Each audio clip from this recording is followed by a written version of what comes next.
Hello welcome friends, मेरा नाम है अभिषेक शर्मा और मैं हूं आपका ऑनलाइन ट्यूटर।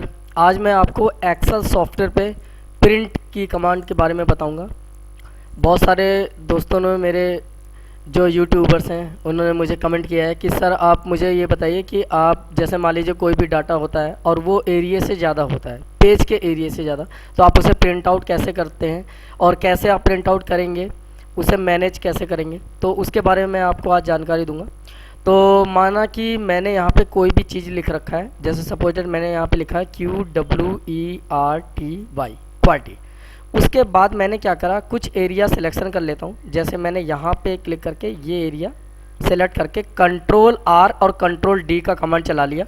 अब जब ये कमांड चला लेंगे तो देखिए यहाँ पे डाटा हमारा हो गया है एक लाइन, दो, तीन, चार, पाँच, छः, सात, आठ, 8 लाइनें हो गया और यहाँ पे 7 रो तक डाटा है। देखिए यहाँ पे है 1 2 3 4 5 6 7 और यहाँ पे देखिए 7 तक लिखा भी हुआ है। अगर मैं यहाँ पे क्लिक करके प्रिंट पे जाके प्रिंट प्रीव्यू कमांड पे क्लिक करता हूँ, तो जब प्रिंट प्रीव्यू कमांड पे क्लिक करेंगे तो यहाँ पे ऐसा पेज आ जाएगा।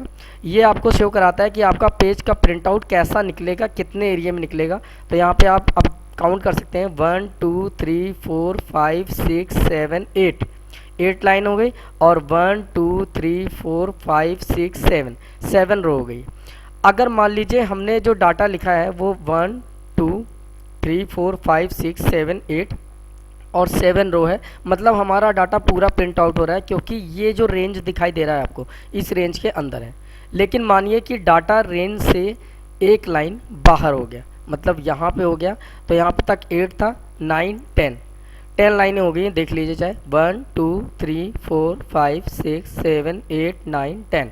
अब अगर मैं प्रिंट प्रीव्यू में कमांड चला के देखते हैं, अगर हम प्रिंट प्रीव्यू में, तो यहाँ पे होगा 1 2 3 4 5 6 7 8 9 कॉलम आ रहे हैं और यहाँ पे है 10 कॉलम, मतलब एक कॉलम रेंज से ज़्यादा है। तो हम पेज लेआउट कमांड पे क्लिक करेंगे और यहाँ पे मार्जिन पे क्लिक करेंगे। मार्जिन में यहाँ नॉर्मल स्टाइल है, अगर हम इसे वाइड पे क्लिक करते हैं तो वाइड में क्या होगा, तब भी कोई भी फ़र्क नहीं पड़ा। अगर हम क्लिक करते हैं नैरो पे तो यहाँ पे देखिए रेंज जो है वो कम ज़्यादा है, किसका, मार्जिन का, मार्जिन एरिया का, मतलब जो बॉर्डर का जो किनारा होता है वो एरिया थोड़ा सा बढ़ता और घटता है इससे। तो मैं नैरो पे अगर क्लिक करता हूँ तो यहाँ पे के तक हो गया, मतलब हमारा जो 10 कॉलम का डाटा है वो हमारा प्रिंट आउट हो जाना चाहिए। 1 2 3 4 5 6 7 8 9 10, इसका मतलब हमारा जो डाटा है वो पूरा प्रिंट आउट हो रहा है और इसी तरह हमारा 11 लाइन हो जाएगा। लेकिन अगर मान लीजिए मैंने उस रेंज से बाहर भी मैंने एरिया बढ़ा दिया है, फिल कर दिया है, तो 1 2 3 4 5 6 7 8 9 10 11 12 कॉलम होने के बाद इसका मतलब ये है कि हमने नैरो तक यूज कर लिया है और हमारा जो 12 कॉलम है वो प्रिंट आउट होना चाहिए। लेकिन यहाँ पे है 1 2 3 4 5 6 7 8 9 10 11, मतलब एक कॉलम हमारा कम प्रिंट आउट हो रहा है। तो उस कंडीशन में हमें करना क्या होगा, हम मार्जिन का यूज कर चुके हैं, नैरो का भी, वाइड में भी कम हो रहा है और नॉर्मल में तो कम होगा ही। तो इसका मतलब हमारा ये जो है कमांड वो फेल हो चुका है।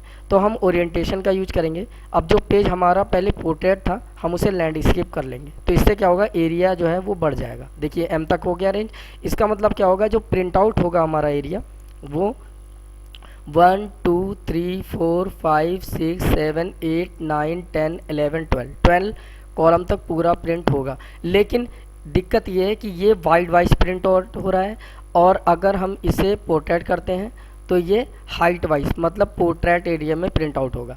अगर सारा डाटाबेस हमारा पोर्ट्रेट में है और हम इसे सिंगल को लैंडस्केप पे क्लिक करके प्रिंट आउट करते हैं, यदि कंपनी में आपका डाटा ये प्रिंट आउट निकालने के बाद चल जाता है तो ठीक है, अन्यथा आप अगर पोर्ट्रेट पे करते हैं तो प्रिंट आउट नहीं चलेगा। तो हम क्या करेंगे, हम यहाँ पे देखेंगे कि हमारा प्रिंटर कौन सा लगा हुआ है। अगर हमारे कंपनी में प्रिंटर लगा है लेटर स्मॉल तो हमारा प्रिंट आउट नहीं निकलेगा। अगर हमारा प्रिंटर होता है टैबलेट तो इससे प्रिंट आउट हो जाएगा। अगर हमारा प्रिंटर है लेजर तो प्रिंट आउट हो जाएगा। अगर हमारा प्रिंटर है लीगल तो प्रिंट आउट नहीं होगा, देखिए रेंज आ गया। अगर हमारा प्रिंट आउट है स्टेटमेंट तो प्रिंट आउट नहीं होगा, टुकड़े में होगा। और हमारा अगर प्रिंटर है जैसे मान लीजिए A3 तो प्रिंट आउट हो जाएगा, देखिए N तक है। और हम एक बार देख भी लेते हैं कि प्रिंट आउट हो रहा है नहीं हो रहा, 12 लाइन है। तो यहाँ पे 1 2 3 4 5 6 7 8 9 10 11 12 पूरा हो रहा है प्रिंट आउट। इसका मतलब क्या है कि अगर A3 पेज तक होता है तो हमारा प्रिंट आउट निकल जाता है। लेकिन अगर इंडिया के प्रिंटरों की बात की जाए तो सबसे ज़्यादा हम लोग A4 साइज़ का प्रिंटर यूज करते हैं। जो फोटो स्टेट में आप पेज यूज करते हैं वही वाला पेज लगता है उसमें। तो अगर A4 साइज़ आप चूज करते हैं तो प्रिंट आउट नहीं होता है। और मान लीजिए हमारा प्रिंटर A4 साइज़ का ही है तो हम A4 ही सेलेक्ट करके रखेंगे और हम यहाँ पे स्केल टू फिट पे आएंगे और यहाँ पे ऑटोमेटिक के नीचे एक स्केलिंग है जो मैनुअल सेटिंग होता है। आप इस पे इसे कम करके रेंज को आप इसके एरिया को बढ़ा सकते हैं। मतलब इसके जूम को कम करेंगे तो जो अक्षर हैं वो छोटे होकर प्रिंट आउट हो जाएंगे पोर्ट्रेट ही स्टाइल में। ये देखिए पोर्ट्रेट पेज पे 1 2 3 4 5 6 7 8 9 10 11 12 मतलब जो अक्षर हैं वो छोटे हो गए हैं। अगर हम इसे 100% करते हैं तो देखिए अक्षर थोड़े से बड़े होंगे उसके मुकाबले, देखिए है ना, और लेकिन कम प्रिंट आउट होगा। मतलब हम यहाँ से रेंज को एडजस्ट कर सकते हैं, फिर आपको एडजस्ट करके ही प्रिंट आउट करना होगा। अच्छा मान लीजिए डाटा तो ज़्यादा है लेकिन कंपनी में जहाँ मैं जॉब करता हूँ उन्होंने मुझसे कहा कि आप मुझे सिर्फ इतना एरिया प्रिंट आउट करके दें और डाटा तो इतना सारा है। तो मुझे अगर कम प्रिंट आउट करना है तो मुझे प्रिंट के लिए सेट प्रिंट एरिया पे क्लिक करना होगा। इससे क्या होता है कि ये जितना रेंज आप सिलेक्ट करते हैं उतना ही प्रिंट आउट होता है। ये देखिए 4 ही कॉलम है और देखिए 4 ही कॉलम यहाँ पे सिलेक्ट है। अगर मुझे हटाना है तो क्लियर प्रिंट एरिया से आप उस एरिया को हटा सकते हैं। और अगर मैं जहाँ भी क्लिक करता हूँ और उसके बाद मैं ब्रेक कमांड चलाता हूँ तो यहाँ पे देखिए 1 2 3 4 कॉलम है लेकिन 3 रो हैं सिलेक्शन में। तो इसका मतलब 4 कॉलम 3 रो पहले पेज पे प्रिंट आउट होगा और उसके नीचे वाला जो 4 रो और 4 कॉलम है वो सेकंड पेज पे प्रिंट आउट होगा।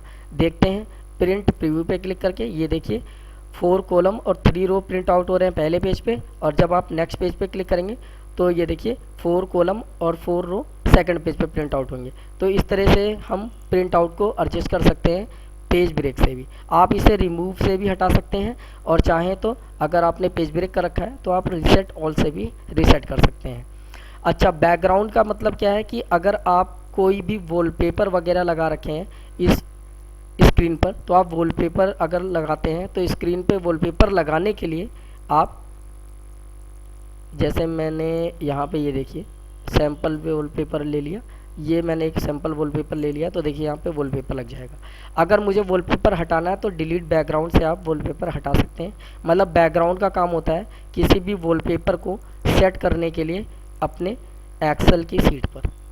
और यहाँ पे जो प्रिंट टाइटल दिया हुआ है इसमें पेज में portrait, landscape, scaling, margin, header, footer, seat ये सभी पुराने वाले ही कमांड हैं, इसमें एक साथ दिए गए हैं। आप इसे ट्राई करके देख लीजिएगा, नहीं होता आपसे तो आप मुझसे पूछ लीजिएगा। ये यहाँ से लेकर यहाँ तक का आपका प्रिंटिंग का हो गया। अब यहाँ पे सीट ऑप्शन में 2 चीज़ और आती हैं मेन। जैसे मान लीजिए अगर हम कभी भी कोई भी डाटा प्रिंट आउट निकालते हैं नॉर्मल प्रिंट आउट तो देखिए ना उसमें हेडिंग्स आते हैं ना लाइनें आती हैं, मतलब जो ग्रिड लाइन है वो नहीं आ रहे हैं। तो अगर आपको ग्रिड लाइन चाहिए तो यहाँ पे देखिए व्यू में तो दिखाई दे रहा है, व्यू से हटाएंगे तो व्यू से भी हट जाएगा और यहाँ पे क्लिक करेंगे तो यहाँ पे दिखाई देगा सीट पे। नॉर्मली प्रिंट पे भी चाहते हैं तो प्रिंट पे क्लिक कर देंगे तो प्रिंट में भी आपका जो ग्रिड लाइन है वो प्रिंट आउट होगा। ये देखिए लेकिन अभी हेडिंग्स नहीं आ रहे हैं। अगर हेडिंग्स भी चाहिए तो आपको हेडिंग्स पे भी क्लिक करना होगा और जो आपका प्रिंट आउट में हेडिंग्स है वो भी प्रिंट आउट में निकल जाएगा डाटा के साथ विद ग्रिड लाइन और विद हेडिंग्स। तो यहाँ से आप इसे मैनेज कर सकते हैं। तो उम्मीद करता हूँ आपको जो मैंने आज बताया वो आपको समझ में आया होगा, आपको अच्छा लगा होगा। आप एक बार ट्राई करके देखिएगा। कोई भी अगर दिक्कतें होती हैं, परेशानी आती है, आपको कोई भी क्वेरी होती है तो उसका सॉल्यूशन करने की मैं पूरी कोशिश करूँगा। बस आपको करना क्या होगा, कमेंट बॉक्स में कमेंट करना होगा इसी वीडियो के, तो मैं उससे रिलेटेड जो वीडियो है वो दोबारा बनाने की कोशिश करूँगा इससे भी अच्छे तौर पे। और मेरे पेज को सब्सक्राइब करना ना भूलें, वीडियो को लाइक करना ना भूलें, फ्रेंड्स को शेयर करना ना भूलें। मिलते हैं आपसे न्यू वीडियो के साथ, तब तक के लिए बाय बाय, टेक केयर।